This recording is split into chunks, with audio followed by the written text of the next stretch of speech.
Queridos, a paz do Senhor. Tome seu assento, por favor. Muito obrigado. Bendito é o nome de Jesus. Abra sua Bíblia, livro de Josué, capítulo de número 3, versículo de número 5. Enquanto você procura, eu agradeço a Deus por mais uma vez estar com os irmãos, para juntos adorarmos o nome do Senhor. Felicitar a todos os pais pelo Dia dos Pais e agradecer a Deus pela vida do pastor José Carlos, evangelista Moadão, pastor José Pepe e demais obreiros. Que Deus continue abençoando todo o corpo ministerial desta casa, em nome de Jesus. Você encontrou? Já facilitaram para nós aqui. Leiamos o texto sagrado, assentado como você está, diz assim: Disse Josué também ao povo: santificai-vos, porque amanhã fará o Senhor maravilhas no meio de vós. Quantos podem glorificar a Deus pela leitura do texto bíblico? Queridos, o texto que nós nos debruçamos esta noite é bastante conhecido dos irmãos, visto que ele é muito usado, pensado, mas pouco examinado o contexto em que ele está inserido. E eu quero analisar o contexto em que ele está inserido. Josué tem uma responsabilidade muito grande de ocupar o lugar de Moisés. Ele foi servo de Moisés durante esses quase 40 anos de peregrinação. Deus chama Josué, capítulo 3, e o avisa, aliás, capítulo 1, e o avisa de que Moisés está morto. E diz a ele que ele tem a incumbência de levar o povo a Canaã, que ficava depois do Jordão. E a incumbência era tão grande, que Josué precisa ouvir 3 vezes a palavra esforça-te. Deus percebeu, Deus viu a intimidação em que Josué estava, mediante a circunstância do momento. Não havia fraqueza nesse moço, visto que não é de hoje que ele é escolhido para tal função. Com Moisés ainda vivo, Deus já havia dito a Moisés que o sucessor dele seria Josué. Josué já sabia que ele ocuparia aquele cargo, mas uma coisa é saber sem ter que ocupar. Outra coisa é chegar o dia de você ocupar tal responsabilidade, visto que a Bíblia diz que Moisés falava com Deus face a face. Josué tem a responsabilidade de liderar um povo de aproximadamente 3 milhões de pessoas para entrar na terra prometida. Se não bastasse a incumbência de liderá-los, a incumbência de ser o mediador entre o povo e Deus. E o mediador anterior chamava-se Moisés, o homem que a Bíblia diz que era um homem de Deus. E a alcunha de homem de Deus na Bíblia foi dada somente a 12 homens, não era para qualquer um. A gente tem o costume hoje que qualquer um que der um glória a Deus diferente, nós já chamamos de homem de Deus. Só tem 12 na Bíblia, não é uma alcunha para todos. Tem pastor que é pastor e não é homem de Deus. Tem homem de Deus que é homem de Deus e não é pastor. Não é uma cunha para todos. É uma alcunha que a Bíblia só deu para 12. Por quê? Porque isso leva ao âmbito dos milagres, ao âmbito das maravilhas, ao âmbito daquilo que os seus olhos não viram. Esse é o que o Deus escolhe para ser um homem de Deus. Mas o texto vai diz sobre essa incumbência. E como eu disse que Deus percebe essa intimidação, quando diz a ele que ele ocuparia o lugar, diz para ele se esforçar. E diz 3 vezes. Porque Deus vê nele esse medo de ocupar o cargo, a responsabilidade. Não só Deus viu, como o povo também viu. Capítulo de número 1, versículo de número 18. Na última parte do versículo diz assim: então somente esforça-te e tem bom ânimo. Mas quem diz essa frase agora não é Deus. São líderes representantes da tribo de Manassés que estão dizendo para Josué se esforçar. E por que estão dizendo? Porque também perceberam o que Deus havia visto. A intimidação no rosto de Josué, a preocupação, o medo de ocupar determinada função. Mas Deus o estimula, o encoraja, e diz a ele que da mesma forma que ele foi com Moisés, seria com ele. E diz a ele, da mesma forma que eu fui com o meu servo Moisés, eu serei contigo.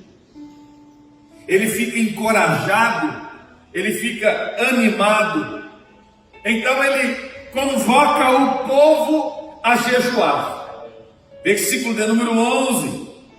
E ele diz assim: provede-vos de comida, porque dentro de 3 dias passareis esse Jordão, para que tomeis posse da terra que vos dá o Senhor, o vosso Deus, para que a possuais. Deus estava lhe prometendo algo que seria com ele, mas ele sabia que havia de vir um milagre muito grande, porque como eles atravessariam o Jordão em um período difícil, que era o período das chuvas, diz a Bíblia que a correnteza era tamanha que as ribanceiras do Jordão foram tomadas pelas águas. As correntezas eram muito fortes, não se conseguiria passar. Se algum atrevido entrasse, com certeza a correnteza levaria, e assim mataria muita gente afogada. Ele sabe do milagre que tem que acontecer. Só que milagre não é corriqueiro, milagre não é cotidiano, milagre não é todo dia. Tem que acontecer algo sobrenatural. Nós estamos muito mal acostumados, achando que milagre pode acontecer toda hora. Quantos cultos nós fomos, e em determinados lugares eu já ouvi muitas vezes, se inicia o culto dizendo: hoje Deus faz milagre, termina o culto e nada aconteceu. Porque estamos muito mal acostumados em relação ao que é milagre. O que é milagre, pastor? Milagre é uma intervenção divina que espanta os olhos. Aprenda, milagre é uma intervenção divina que espanta os olhos. Não é só uma intervenção divina que espanta os olhos, mas também é algo em que Deus dá testemunho dele mesmo. Quando Deus opera, Deus está dando testemunho da sua grandeza, do seu poder, da sua majestade, do que ele pode fazer, dele mesmo, da sua pessoa, Por quê? Porque milagre só Deus pode fazer, só Deus pode operar. Vai espantar os seus olhos e você vai entender que só Deus pode fazer aquilo. É por isso que o salmista disse: grandes coisas fez o Senhor por nós. É por isso estamos alegres. Por quê? Porque foram coisas que os homens não poderiam fazer. Só Deus poderia fazer aquilo que foi feito. Milagre é intervenção divina. Milagre é algo que Deus dá testemunho dele mesmo. Mas milagre também é uma sinalização de Deus para algo maior. Quando Deus faz um milagre, Ele está sinalizando que Ele tem coisas maiores para fazer, que Ele tem coisas grandiosas para fazer. O Jordão Deus iria parar, mas Deus também iria quebrar as muralhas de Jericó. Deus estava anunciando para Josué: eu vou fazer coisas grandes e coisas gloriosas que os teus olhos ainda não viram. Então somente creia, esforça-te e tem bom ânimo, porque eu sou o Senhor que posso fazer. Deus chama Josué e lhe exige algumas coisas para que esse milagre pudesse acontecer. Algumas exigências que Deus dá. E nós lemos uma delas. A primeira exigência de Deus. Deus diz: santificai, pois amanhã o Senhor fará maravilha no meio de vós. Perceba que Deus diz uma exigência, uma promessa e dois tempos. O versículo é: santificai-vos hoje, porque amanhã fará o Senhor maravilha no meio de vós. A primeira é a exigência, para depois dar a promessa. E ele dá o tempo da exigência, mas também dá o tempo da promessa. O tempo da exigência é hoje. O tempo da promessa é a... O problema é que a geração odierna inverteu os padrões. E se quer milagre hoje e santificação se der tempo para amanhã. Mas a exigência de Deus é para hoje. Ele exige de nós uma santificação posicional. Por que posicional, pastor? Porque é uma posição que eu e você toma. É uma decisão que nós tomamos de nos separar. Josué ordena ao povo: abstêm-se de alimentos, jejuem, busquem, porque o Senhor vai fazer daqui 3 dias algo que vocês vão se espantar. O problema é que nós não buscamos, não nos santificamos e queremos viver o sobrenatural de Deus. O sobrenatural de Deus vive naqueles que se santificam, que se separam, que entenderam as exigências de Deus para aqueles que querem viver algo grande. Deus não tem filhos prediletos, Deus tem filhos dedicados, pessoas que se dedicam, que se santificam, que buscam, que oram, que leem, que meditam, que analisam o texto, para que depois possam viver aquilo que o Senhor quer que eles vivam. Deus está dizendo para nós esta noite: santifiquem hoje, porque se vocês santificarem hoje, eu tenho algo grande para vocês no amanhã, ou seja, no porvir, naquele dia que você não vê, mas o Senhor vê e sabe que tem algo para realizar. A única coisa que nós enxergamos é o hoje. Então Deus diz para nós nos preocuparmos com o hoje, e milagre não se preocupa com o hoje. Milagre não se preocupa. Deus está dizendo: se preocupem com a santificação. Com o milagre deixa que eu me preocupe. Porque você não enxerga o amanhã, você só enxerga o hoje. Então se preocupe com a santificação, com a sua vida. Porque com o milagre se preocupo eu, Deus está dizendo. faça a sua alma sinergia.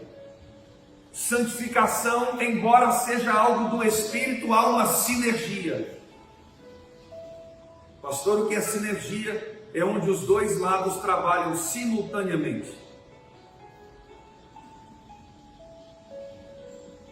É o chegai-vos a Deus, e Ele chegará a vós. Isso é uma sinergia. Você está indo, e Ele está vindo. Você precisa entender que, embora você não pode se limpar por dentro, embora você e eu não podemos nos limpar, tirar de nós mesmos o que não presta ou o que impede muitas coisas de sermos mais abençoados, eu preciso cooperar com isso. Quem faz esse trabalho, pastor? O Espírito Santo. Qual a minha função em cooperar? Chegai-vos a Deus. Chegai-vos a Deus. Ore, busque, jejue, consagre, que à medida que você chega a Deus, Deus vai limpando a sua vida, tirando da sua mente, limpando o seu coração, tirando do seu coração aquilo que atrapalha, vai tirando as intempéries, vai tirando os obstáculos, e você vai percebendo que a oração não mudou a Deus, porque oração não muda a Deus, oração muda você. Oração não é para mudar, mover a mão de Deus em teu favor, não, meu irmão. Oração é para mover você em direção a Deus. Muda você e não a Deus, porque Deus não pode ser mudado, Ele é imutável. Mas quando você ora, você muda, e o Espírito Santo muda você de dentro para fora. Santificai-vos. Santificação é um processo. É um processo que inicia no dia que você recebeu a Jesus como seu Senhor, e termina no dia que você ou eu descer a Campa Fria, ou o dia que o Senhor vier buscar a sua igreja. Ela é a quarta obra da graça. Primeira obra, justificação. Segunda obra, regeneração. Terceira obra, salvação. Quarta obra, santificação. Quinta obra, glorificação. Quarta obra está a santificação, a quarta obra da graça. Só o Espírito, por meio da graça, santifica. Mas eu volto a dizer, há uma sinergia. Chegai-vos e Ele te santifica. Vai e Ele te santifica. Entra no teu quarto de oração e Ele te santifica. Comece a orar e Ele te santifica. Comece a buscar e Ele te santifica. O que é santificação? É um processo de separação do homem para com o mundo, do homem para as coisas do mundo. E Tiago escreveu e deixou registrado, que fique bem claro, porque aquele que ama o mundo, o amor do Pai não está nele. Entenda, aquele que tornou-se amigo do mundo e tornar-se-á inimigo de Deus. Então é melhor você se santificar, para que você seja encontrado amigo de Deus, amigo do Senhor e amigo do Espírito Santo. Santificação é uma posição, embora feita pelo Senhor. Entenda, a soberania de Deus não anula a responsabilidade do homem. Por isso eu digo que é uma sinergia. Deus é Ele quem faz a obra da santificação, sua soberania. Mas a soberania de Deus não anula a responsabilidade do homem. Você é responsável. Por isso Deus disse para o povo: santifiquem. Santifiquem. Separem-se. Tirem do meio de vocês o que não presta. Tirem do meio de vocês o que eu não gosto. Tirem do vosso coração o que atrapalha, para que eu, o Senhor, possa fazer maravilha no meio de vocês. A maravilha, que a palavra maravilha é o sinônimo do milagre. Deus estava prometendo: eu vou fazer, mas há uma circunstância, há uma condição: eu vou fazer, mas eu espero que vocês façam a parte de vocês. Segunda coisa que Deus fala como exigência,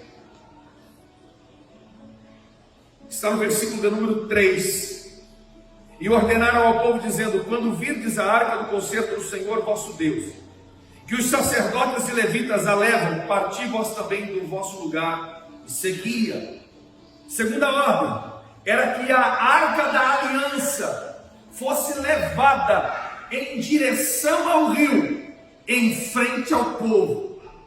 A arca para aquele povo, já há quase 40 anos construída no deserto, construída de madeira de acácia, revestida de ouro por dentro, ouro por fora, com argolas nas 4 pontas e um varão, para que os levitas ou sacerdotes carregassem, no caso aqui, os sacerdotes. E em cima, a tampa do propiciatório com 2 querubins que se encontravam em cima com asas e embaixo do joelho, onde havia entre eles um vão, e que ali vinha uma fagulha azul da presença de Deus. Deus estava dizendo: levem essa arca à frente. A arca para eles era o símbolo da presença de Deus. A arca para eles era o símbolo maior de que Deus estava ali.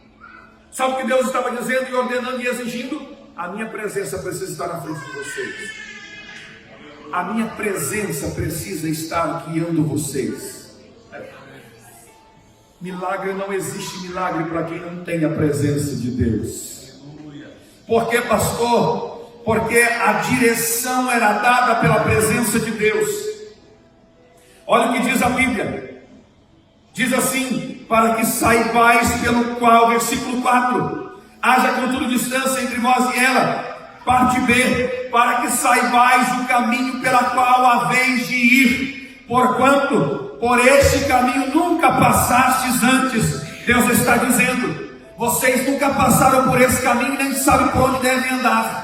Então a minha presença vai na frente. Sabe por quê? Porque é a presença de Deus que dá a direção. É a presença de Deus que dá o rumo. Sabe por que tem muita gente que quebra a cara e parece que está a esmo, andando sem direção, andando a esmo sem caminho nenhum? É porque não tem a presença de Deus.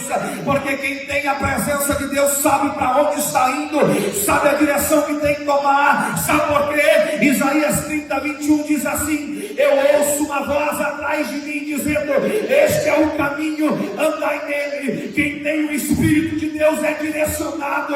Quem tem o Espírito de Deus é guiado. Quem tem o Espírito de Deus sabe para onde está indo. Sabe por quê? Porque a presença de Deus está na frente dele, lhe dando orientações para onde ele tem que ir e qual a decisão que ele tem que tomar.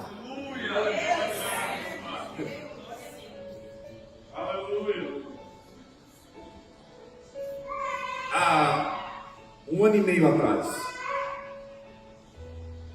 no dia 10 de novembro de 2017, eu vim pregar aqui na Eletrosul, no Congresso das Irmãs, na abertura. Preguei. Quando foi no dia 17 de novembro, daqui, eu não sei se alguns irmãos estavam lá, eu não podia nem jantar com o obreiro, pastor Douglas. Era da igreja para a rodoviária. Eu tinha um compromisso em Cambará. Eu tinha que pregar naquele sábado e domingo. Eu preguei na sexta. Eu tinha que pregar naquele sábado e domingo em Cambará. Perdão, em Bandeirantes, de Bandeirantes no outro final de semana em Cambará. Bandeirantes eu pregava no congresso, e em Cambará em outro congresso, no outro final de semana. Eu fiquei aquela semana inteira. Preguei em Bandeirantes. Passou segunda, passou terça, passou quarta, passou quinta. Quando foi na sexta-feira, eu acho, dia 17, dia 16 ou 17, meu telefone toca. Pai do Senhor, onde você está? Eu estou em Cambará, indo para Cambará, pastor. Queria falar com você, você não pode mudar. Quando você chegar, você vem ou me liga, eu preciso falar contigo. Era o pastor Douglas. Cheguei de viagem, liguei para ele, vim aqui. Isso em 2017. Ele me fez a proposta de emprego para estar trabalhando ali. Eu dirigi a igreja no campo de Bandeirantes. Eu estava trabalhando, deixei a congregação em Bandeirantes, vim para Moarama, de Moarama vim para Palotina e estava trabalhando. Era representante de cosméticos.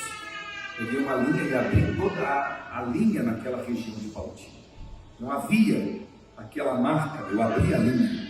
Estava indo muito bem, eu trabalhava 3 vezes na semana e ganhava o que eu ganho hoje trabalhando o mês inteiro. 3 dias na semana eu trabalhava. Terça, quarta e quinta, minha esposa está indo prova. Terça, quarta e quinta, indo muito bem.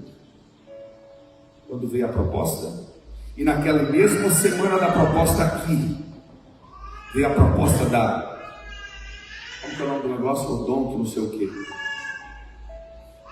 Uma empresa de odontologia queria que eu fosse representante deles. A mesma semana. Eu estava trabalhando e tinha outros 2 empregos. Eu falei, Jesus, e agora?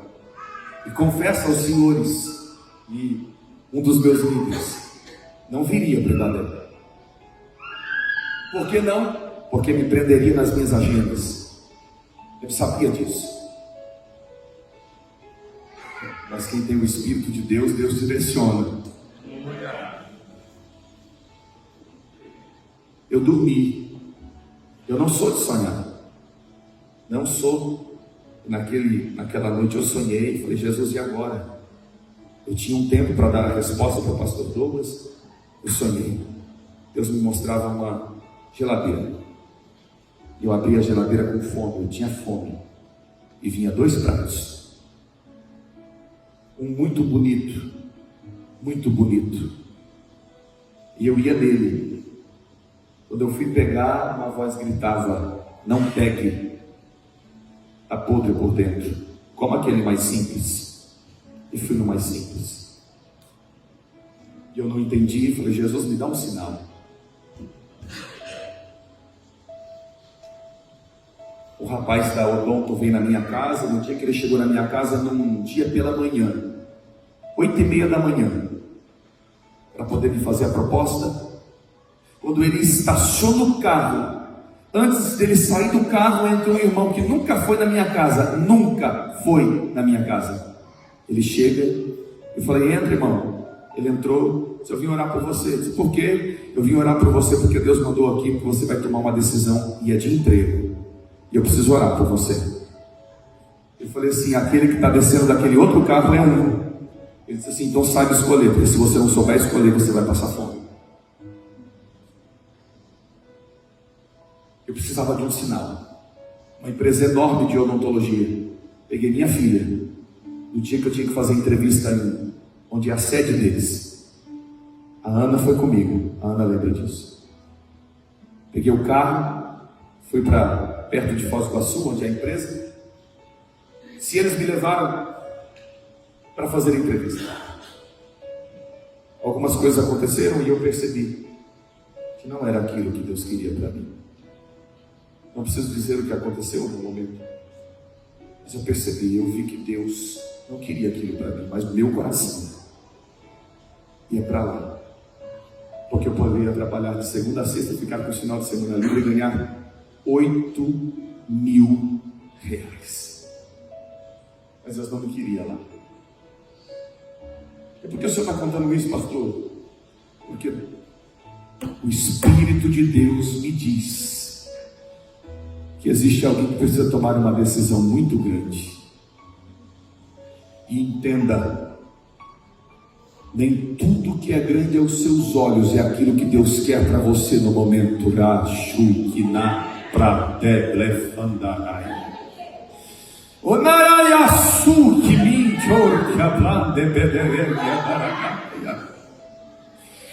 Deus diz para Josué, põe a arca na frente, porque mesmo que vocês não conheçam o caminho, eu vou direcioná-los por um caminho que vocês nunca passaram. Só Deus faz você caminhar por onde você nunca caminhou. Só Deus faz você andar por onde você nunca andou. Por mais que você não conheça o caminho, não conheça a estrada, não conheça o trajeto, Deus te guia pelo melhor caminho e faz você não tropeçar e não se enganar. Sabe por quê? Porque a presença de Deus é quem guia, quem direciona. É por isso que o salmista no Salmo de número 23 usa 2 expressões de direcionamento ao dizer, guia-me e leva-me. E sabe por que ele diz isso? Porque a ovelha não tem senso de direção. Você coloca um cachorro daqui 10 quilômetros, daqui a algum tempo ele volta para a tua casa, mas se você fizer isso com uma ovelha, ela não vai voltar. É por isso que Davi está dizendo, o Senhor precisa me guiar, o Senhor precisa me levar, porque eu não sei o caminho, mas o Senhor sabe, o Senhor sabe, o Senhor sabe, o Senhor sabe, e eu espero que o Senhor me guie e me leve às águas tranquilas.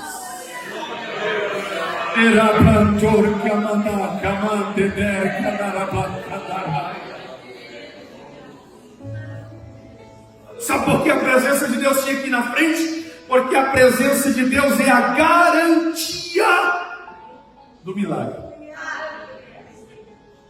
A garantia do êxito não está no seu anel, não está no seu diploma, não está nos seus certificados, não está no seu conhecimento, não está naquilo que você sabe fazer, nas suas habilidades. A garantia do êxito está na presença de Deus.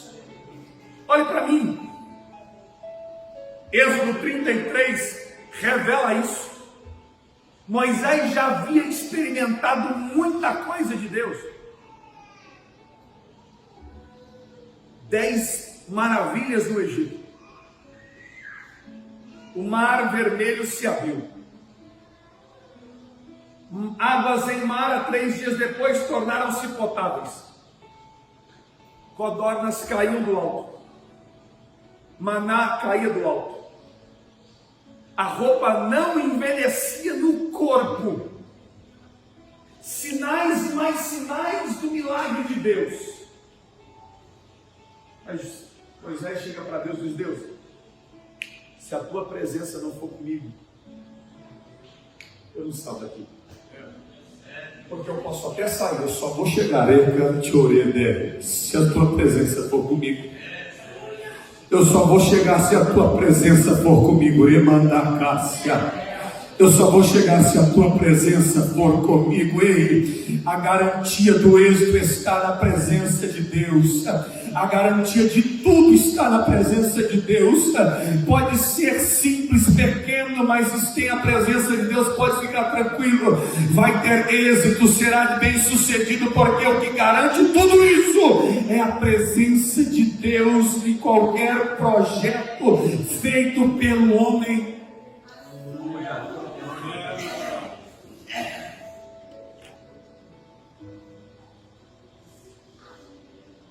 Deus diz para Josué: Josué, levanta a arca e deixa ela bem levantada, para que todos vejam que ela está no meio de vocês.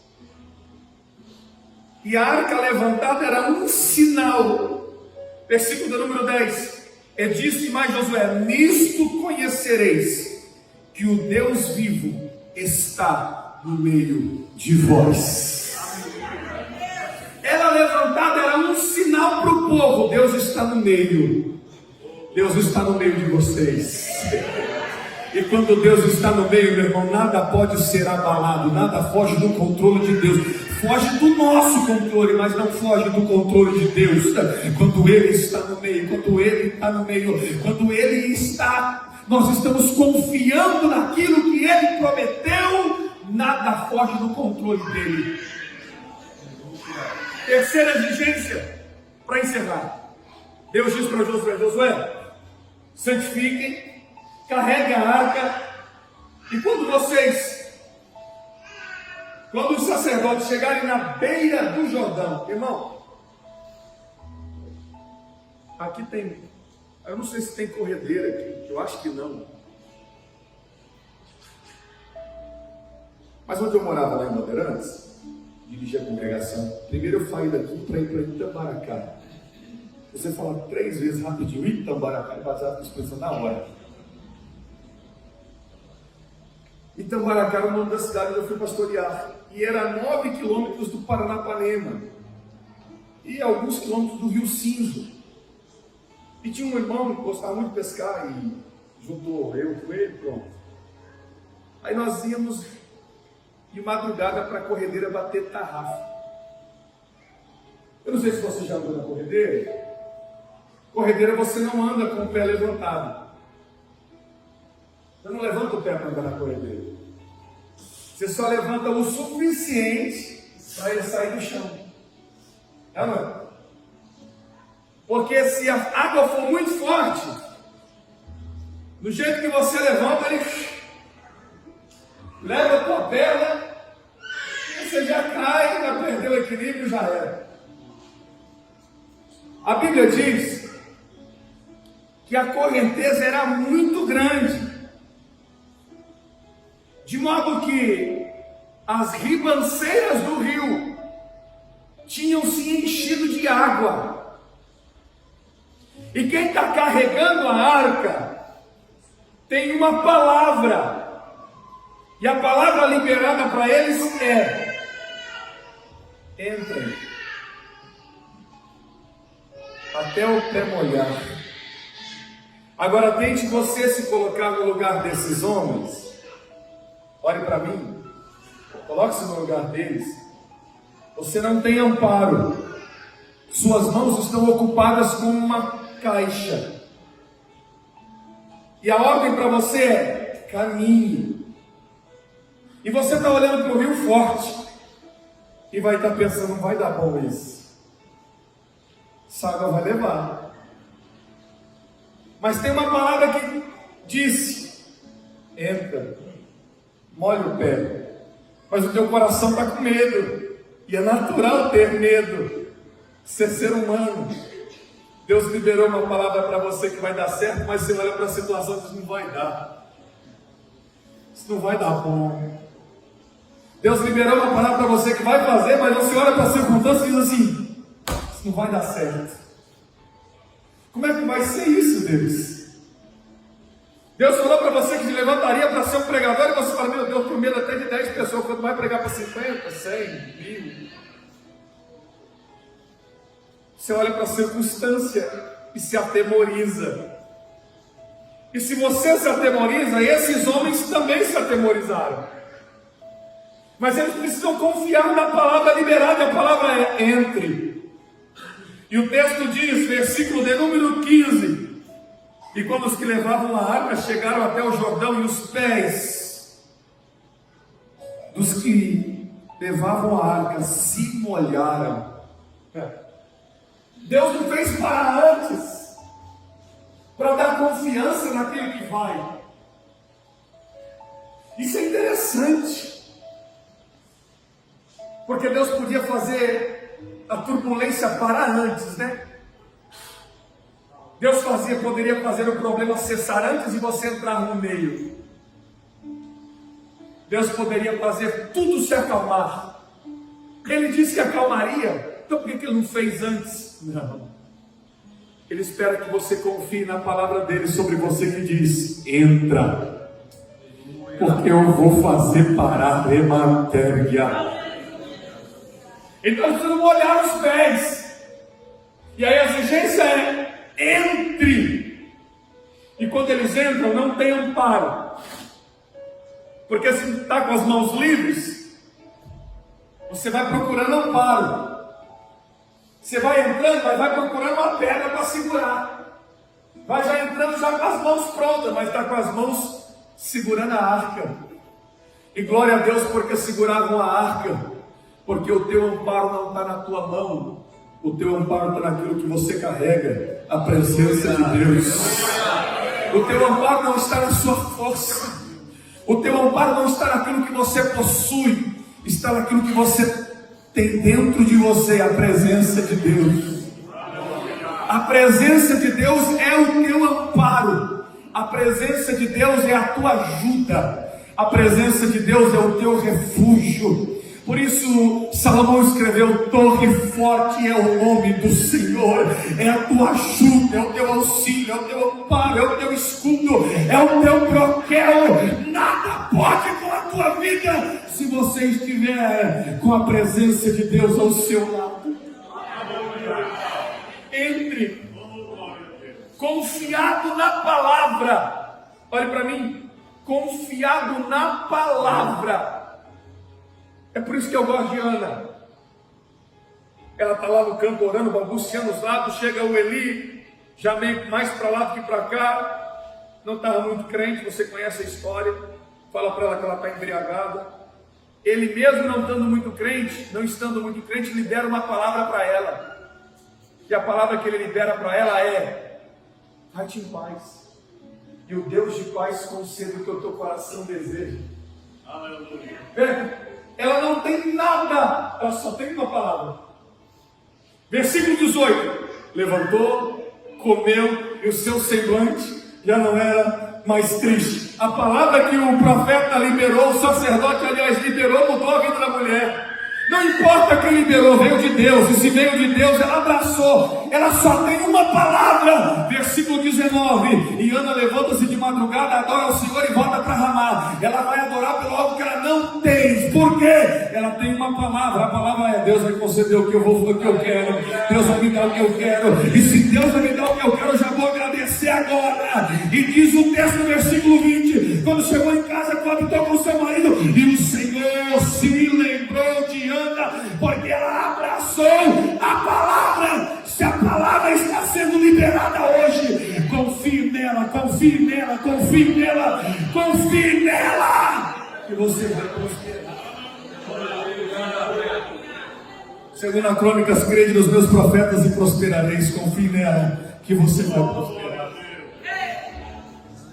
Olhe para mim. Esses homens são portadores da presença de Deus. São portadores do quê? São portadores do quê? A arca, símbolo da presença. São portadores da presença de Deus. Quando eles estão entrando e molham o pé na água, Deus constrói um muro invisível diante deles. As águas do lado direito correm para o mar. E as que vêm do lado esquerdo param. Agora, olhe para cá. Já viu alguma barragem? Já viu alguma barragem? Já foi alguma barragem? Já foi? A barragem, eles fazem a barragem para usar as barragens como hidrelétrica. A água lá embaixo ativa mecanismos que fazem gerar energia. Mas se eles não acionarem, não abrirem aquelas comportas que a água passa, o que vai acontecer? O que vai acontecer? Rompe. Ou a água vai passar por que passa por cima? Porque a fonte da água não para de jorrar. Deus não parou só aqui. Porque Deus, se Deus parasse só aqui, ia passar água por cima do meio do povo. Existem dois problemas. Existe o problema momentâneo aqui, mas tem a fonte, a causa dele. Eu tenho que ir lá na fonte, aonde a água jorra, a mina, e fazer ela parar. Porque se ela não para, vai continuar jorrando água e vai cair água no meu povo. Levante a mão, porque eu vou profetizar sobre a tua vida. Às vezes você pede para Deus solucionar o problema no momento, mas o que Deus está dizendo hoje é que Ele vai solucionar na fonte. Onde é a fonte? Onde é o causador dele? Onde é o problema? Não adianta solucionar o problema do filho que compra droga ou que usa droga aqui, se tem alguém ainda vendendo. Então ele tem que converter dois. Ele vai converter quem vende, mas também vai converter quem usa, para que elimine o problema total. Deus vai na fonte, e quando ele vai na fonte, é uma corrente, uma cadeia que se desencadeia, solucionando vários problemas. Deus esta noite está dizendo: eu vou fazer o Jordão parar diante dos teus olhos, mas vou secar ele na onde você não vê, na onde os teus olhos não enxergam, aonde você não sabe onde é a causa, não sabe onde é o problema, mas Deus vai fazer o problema parar, para que o nome dele seja glorificado. Eles estão com o milagre diante dos olhos. Vou encerrar. Diante dos olhos.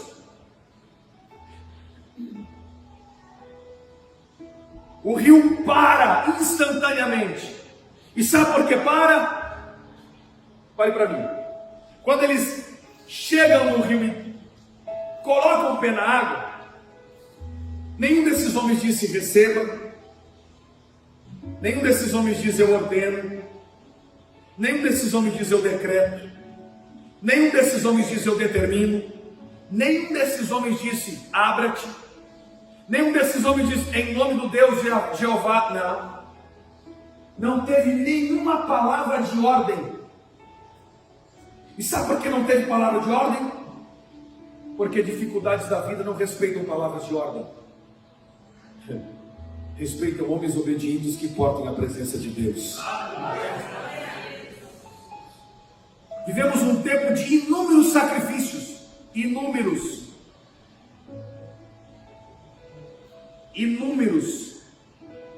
Se faz de tudo menos obedecer a Deus. Se sobe monte, desce monte, sobe monte, desce monte. Engana o povo. Sabe como é enganar o povo? Põe teu nome aqui que eu vou orar por você. Vai nada, cai nessas besteiras não.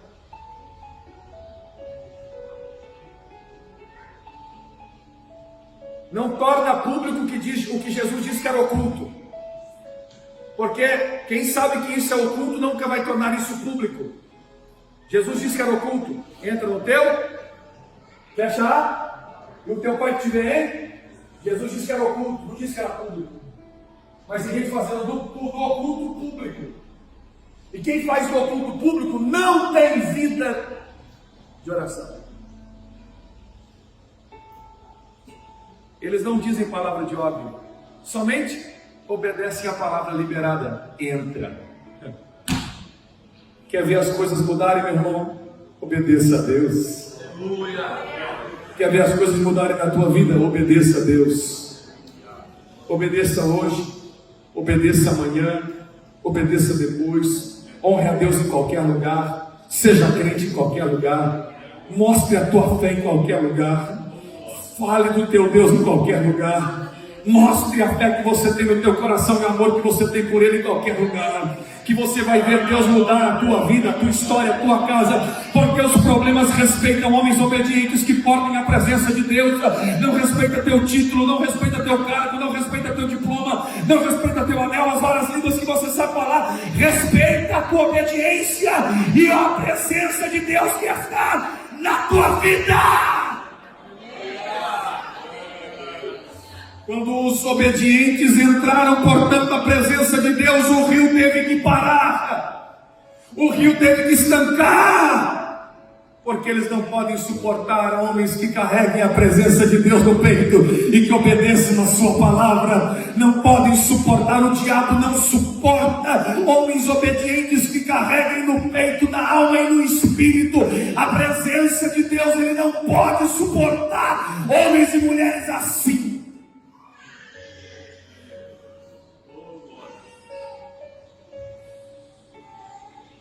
Eu tive o privilégio de conhecer um rapaz. Não é mais rapaz, já é um homem. Hoje deve ter quase 50 anos. Fui pastor dele. Deficiente mental. Estuda na PAI.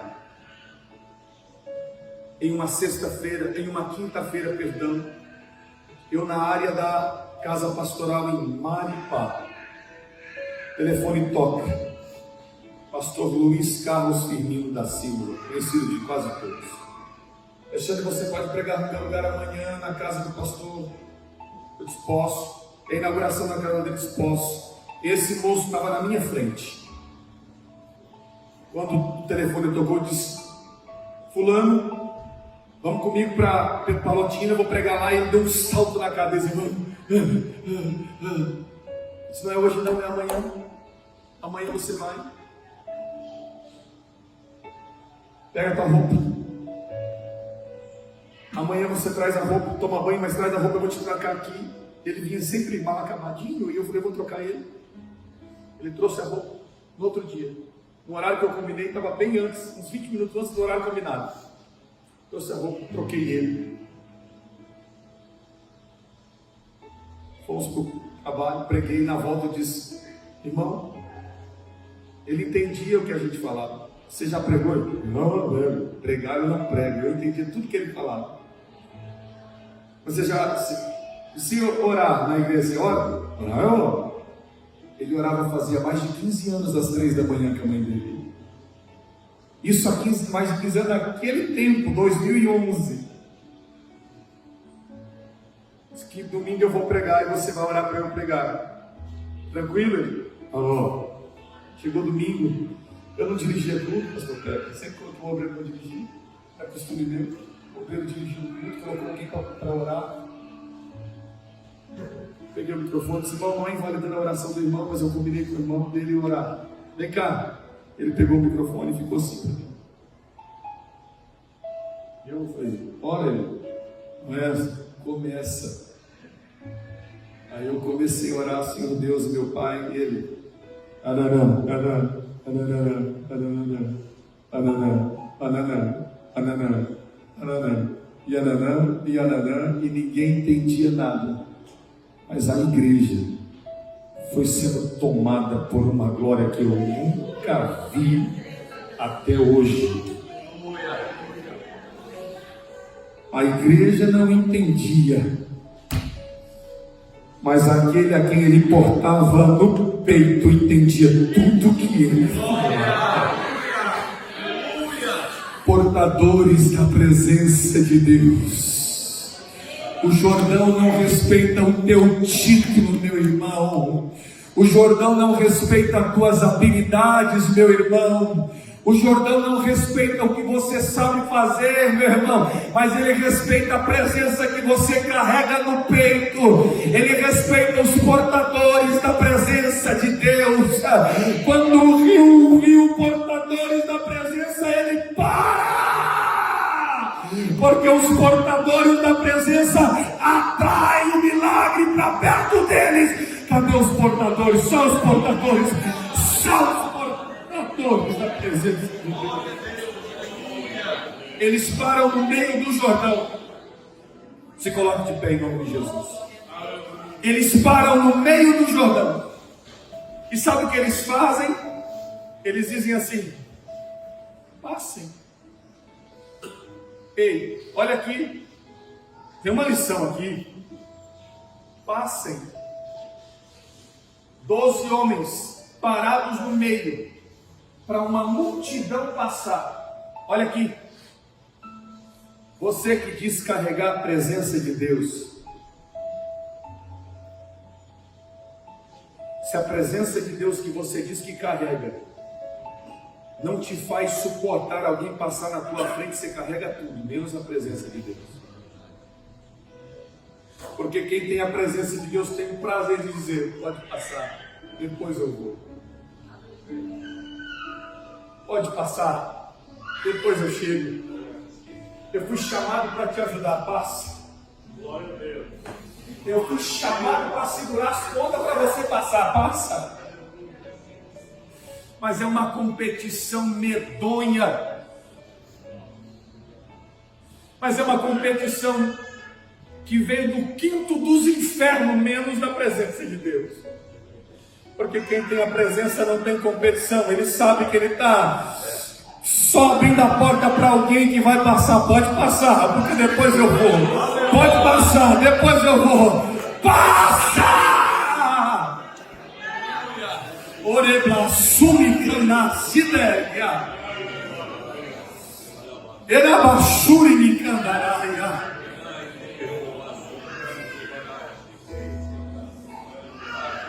Eu não sei a situação em que você se encontra. Se o teu Jordão já está pela ribanceira acima de tanta água, ou se não está com tanta água, mas está difícil de passar. O segredo para você é: santifique, carregue a presença e obedeça o que ele falou. Vai em direção do problema. O teu problema não vai parar enquanto você não for em direção a ele. Vai em direção a ele, mas vai em nome do Senhor Jesus, igual Davi contra Golias. Vai em nome do Senhor, porque se você for em nome do Senhor, o problema vai parar e você vai atravessar do outro lado e cantar o hino da vitória. Eu quero orar por pessoas aqui, pessoas que sentiram Deus